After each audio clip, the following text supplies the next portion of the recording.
पुढची ब्रेकिंग बातमी। मुंढवामधील जमीन गैरव्यवहाराच्या प्रकरण समोर आलेलं होतं आणि मुठे समितीचा आज अहवाल सादर केला जाणार आहे। उपमुख्यमंत्री अजित पवार यांचे पुत्र पार्थ पवार यांच्या मीडिया कंपनीने ही सरकारची जमीन घेतली होती। कथित जमीन खरेदी विक्री प्रकरणामध्ये गैरव्यवहार असल्याचं उघड झाल्याच्या नंतर ही समिती स्थापन करण्यात आली होती। गैरव्यवहाराचा शोध घेण्यासाठी आणि तथ्य मांडण्यासाठी सहनोंदणी महानिरीक्षक राजेंद्र मुठे यांची चौकशी समिती स्थापन करण्यात आली आणि तिचा अहवाल आज येणार आहे। हा अहवाल सादर केल्याच्या नंतर नेमकं यामध्ये कोण दोषी आहे हे देखील समोर येऊ शकतं। दरम्यान यावरती ठाकरेंच्या शिवसेनेचे आमदार सचिन अहिर यांनी नेमकं काय म्हटलंय आपण बघूयात।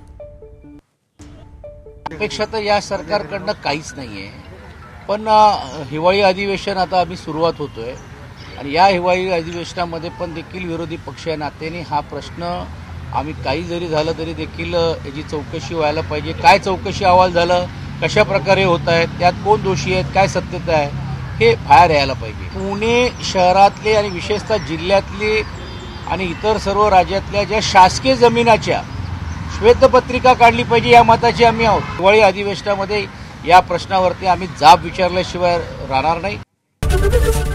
एबीपी माझा, उघडा डोळे बघा नीट।